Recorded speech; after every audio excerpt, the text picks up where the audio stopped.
I'll never forget that night. It was 3 a.m. I woke up in a panic. The alarm was going off. My mother was gone. The front door was wide open. It was pouring rain, and I couldn't find her. Dementia is a terrible thing. If you've ever lived with it, I had so many feelings going on in my head at that moment. And I feel terrible for saying this. Guilty feelings too. Guilty for what I was thinking. Dementia for everyone is different. Some people forget your face and things that happened the day before. In my mom's case, she was becoming very aggressive and just mean and paranoid. So paranoid. I mean, she was scared. That was really hard to watch, to see my mom afraid. There's no reasoning with them though.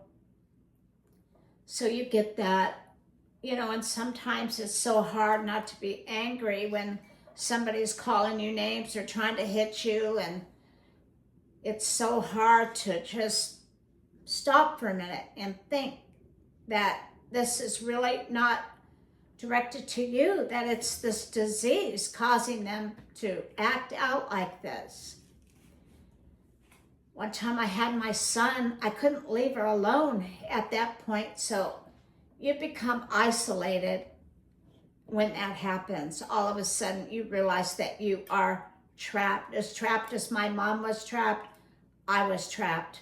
I couldn't leave the house, and I really couldn't take her with me anywhere because it was so difficult to get her in the car, and she couldn't go with me. She just couldn't at that point. You don't have babysitters. One time I had a class that I had to go to. It was all day, 8-hour class. So my son, it was on a weekend, came over and stayed with my mom, and he experienced what I had been going through. He had to follow her around, make sure the doors, the windows were shut and locked, because she was also yelling at him and asking him why was he keeping her a prisoner, and that's all you guys do is keep me a prisoner. And so he was exhausted. By the time I got home, he was worn out and ready to give her back to me. Self-pity is not a good look on any of us, but every now and then you do feel terribly sorry for yourself. It's like, why me? Why am I going through this? But sure, why not you? Happens to many people. And, I could say I was luckier than a lot and luckier than some, for sure. It drags on you. It just drags and wears you down. I mean, it went on like this for a good year, the hardest part of being trapped, so to speak, by her behavior. I feel guilty for sounding like this, and I don't mean my mom is the one that suffered through this terrible thing. This vibrant, beautiful woman now suffering with this. My neighbors, they got to see it because my mom would take off, and at this point, pretty much all the neighbors knew what was going on except the one neighbor where my mom went to that house. I'll get to that in a minute, but it's a few times that my mom took off, and I'd call the police and I'd say, hey, she took off. My mom's got terrible dementia. My mom walked at least a mile. I couldn't walk a mile in my condition because I have different arthritis, doesn't let me walk that far without a lot of pain, but she was mobile. And the police caught up with her a couple of times. And as long as my mom was able to sound like she was somewhat normal, they told me there's nothing they could do. So there was nothing I could do either. I followed her around because I wanted her to be safe. So I got in my car and I just followed behind her. She knew I was there because she'd look over and give me dirty looks.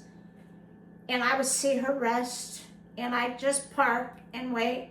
Eventually, a couple times, she got tired to where she finally would give up and get in the car, come back, get in the car, till the next time. Here I'm whining and complaining about what it's doing to me. And no one understands. Unless you've been there, nobody really understands. It's important that we talk about it. It's important that you do have somebody to talk to about it. But my mom ended up down the street, this in the middle of the night when it was pouring rain, and she just took off. I had to go out there as I was also in my pajamas. And I tried to get her in. She was strong. I mean, sometimes when people are in that state, they are stronger. I could not pull her back in. I had to just let her go. I waited and I watched to where she went. She went down to the very corner and the people let her in. And those people did not know me that well. So she stayed there for a while and I went and knocked on their door and they were reluctant to make her leave and come with me because my mom was telling them that she was scared and that she escaped. Well, how would they know any different? So they also called the police and we had to wait for the police to come and my mom still wasn't convinced that she needed to leave. Finally, we all waited her out. Finally, she came back home. This happened 2 other times. But I have to say those people never looked at me the same way. They didn't know. They don't know what's going on in somebody else's house. For all they knew, I was abusing her. I wasn't, but yeah, pretty soon it got to the point where my mom quit communicating. And we had her on hospice at that point, and a few times she fell on the ground, and one time I caught her on the floor.